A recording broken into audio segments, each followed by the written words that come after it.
Hi there, Leaders of Impact. My name is Christi Eberhardt, and I was part of the inaugural class of Leaders of Impact, and I am a heart survivor. I know you have 2 weeks left.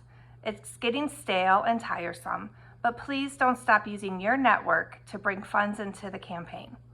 I am sure you have heard so many reasons as to why your efforts are so important, but I would like to share to you exactly why your efforts are important to me. October 18th, 2006, just a little bit over 16 years ago, I was working at Akron Children's Hospital in the emergency department, completely healthy. I had no history of any heart complications or, to be honest, of anything at that point of time.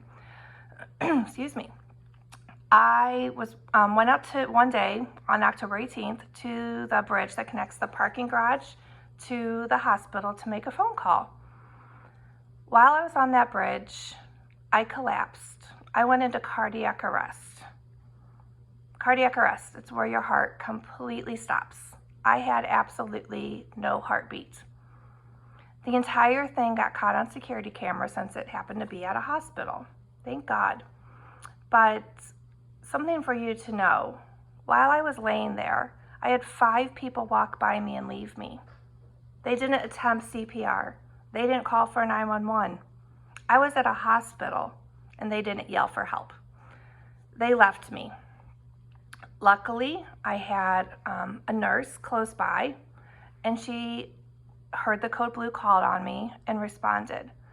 By the time she got to me, I was laying for almost 6 minutes with no CPR, no heartbeat, just laying there. This nurse began doing CPR. She yelled out for an AED. The emergency department then shortly responded and they took over the care of me of doing the CPR. These were some of my best friends working on me and they had no idea it was me. They described it that I was the color of Cookie Monster. That's how blue I was. 20 minutes into CPR, somebody saw my name badge and said, "This is Christi." And the doctor came on and was like, "Keep working. This girl is a fighter. We're going to keep working on her." I was transported from Akron Children's to Akron General by the Akron City paramedics. Upon my arrival at Akron General, I still did not have a heartbeat. In total, guys, I went 62 minutes without a heartbeat. 62 minutes, that's a long time. Once I got my heartbeat back, the doctors told my family there was a less than 5% chance I would ever wake from my coma. I was put into a hypothermic coma. I was actually the first patient in Ohio that got this done for cardiac reasons. They had been doing it for drowning victims, but I was the first cardiac patient that they did this to. They literally got bags of ice and surrounded my body. They wanted to get my body temperature down as quick as possible to preserve any brain function that they possibly could. There was no studies on this. This was just something they did at Akron General to try to help me. So they did that. Again, the doctors told my family less than 5% chance I would ever wake. They 100% guaranteed I would have severe brain damage if I were to even wake from my coma. I was in my coma for almost a week when my family started noticing if I was holding somebody's hands, that I started squeezing the hand, that whoever was talking to me. They went to the doctors and the doctors were saying, "No, that's a reflex. It cannot happen." I started blinking once for yes, twice for no. Again, my family was told it was a reflex. It couldn't happen. Then they could tell I was trying to communicate, but I was still intubated. So they gave me a children's alphabet board and I typed out what happened to me. That was when they knew that Christi was still there. So while I was still there, mentally, I had such a long journey ahead of me. My organs started failing because I was without a heartbeat for so long. I ended up in dialysis. I ended up getting a pacemaker defibrillator put in. My defibrillator has saved my life on numerous times. I have basically a diagnosis that the doctors had to come up and make up for me, primary electrical system disease. If you were to ask a doctor what that means, my doctor would tell him I have a pretty jacked up heartbeat. So that was the beginning and how I wish was the ending of my heart condition. I have to add in that 17 months after my cardiac arrest, I did give birth to a beautiful little girl. So happy that I was able to be a mom. My entire life, I just wanted to be a mom. And so my blessing came true. So my little girl and I were living life, doing everything great. I went through a really long state of depression after my cardiac arrest. Something that I don't think people talk about nearly enough, but it took me probably 7 years to accept the fact that I had cardiac arrest and leave the woe is me, this is so sad, look what I have to deal with. I had to leave that mentality and move to a mentality of, this is what I have, how can I help others? What can I do to help other people? So I started a support group for people who've had cardiac arrest. We meet in Northeast Ohio. Anybody is welcome. Anybody who's had cardiac arrest, anybody who knows somebody who had cardiac arrest, anybody who's lost somebody to cardiac arrest, we welcome. Our goal is to educate about CPR awareness, about cardiac arrest, heart failures, anything in any way that we can help others. As I mentioned, I wish this is where my story ended. But 4 years ago, I'd been dealing with my cardiac arrest, learned how to cope with it, learned how I could help others with it. When one day in July, my best friend, who is a nurse, she found me collapsed in my house. She called 911, and prior to my collapse, let me rewind a little bit, I had been going through a really stressful time in my life. And I, one morning, woke up, just wasn't feeling good, thought maybe I was having an anxiety attack. I've never had an anxiety attack, but if I were, this is what I imagined it would feel like. Either that or maybe I was having really bad heartburn. I'm not sure what I was having. I got my thing of Tums out.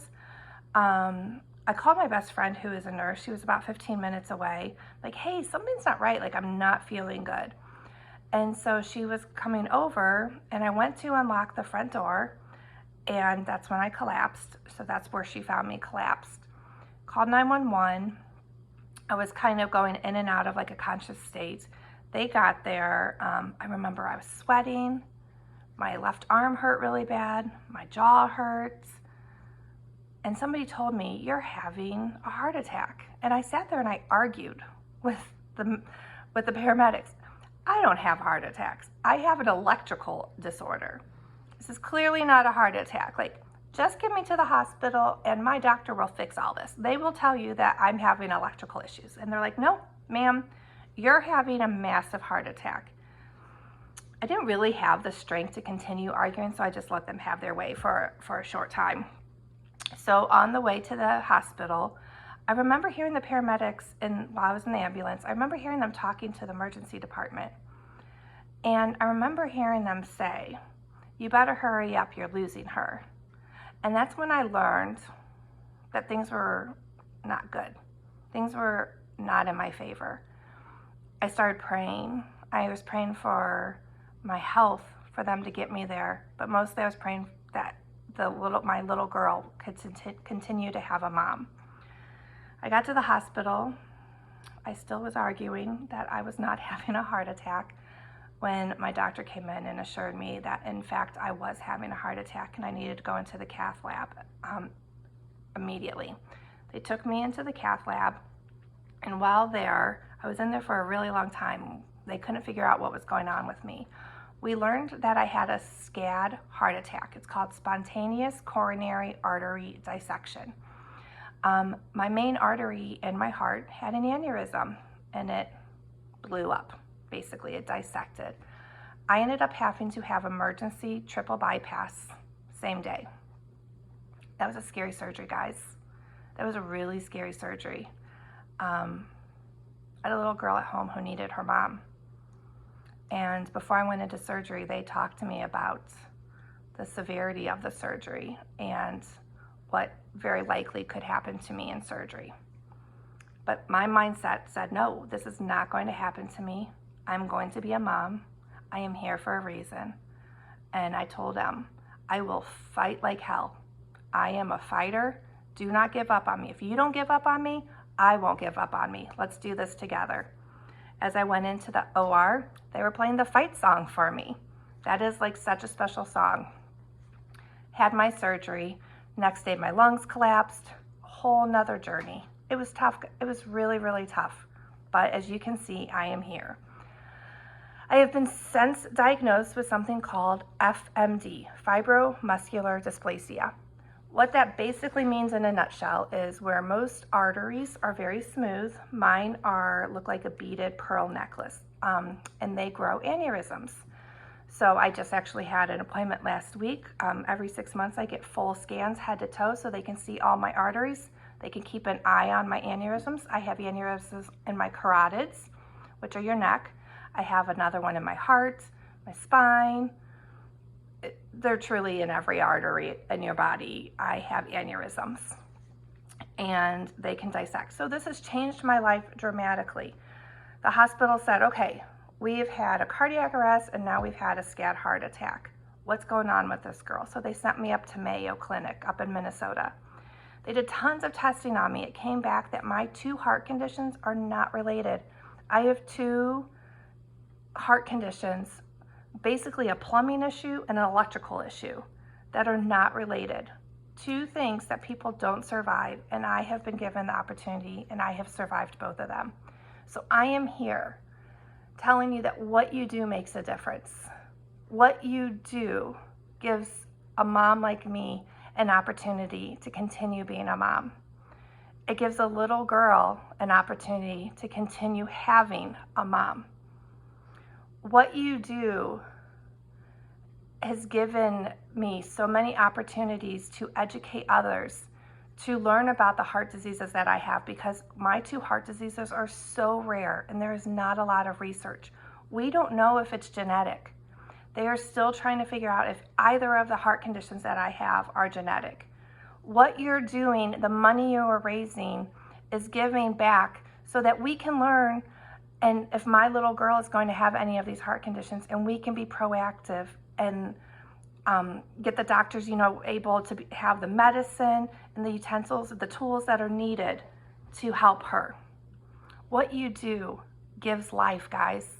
It has given me a life. It has given me not only a second chance, but a third chance at life. And let me tell you, I don't take a day of it for granted. I am here to help you. If you want to talk to me one-on-one, I would be happy to help talk to you. I am here to help you guys in any way that you can, to help you meet any goals that you have made for yourselves. So please don't give up. You have 2 weeks left. Give it everything you have. Give it for me, Christi, and for my little girl, Emily. Thank you.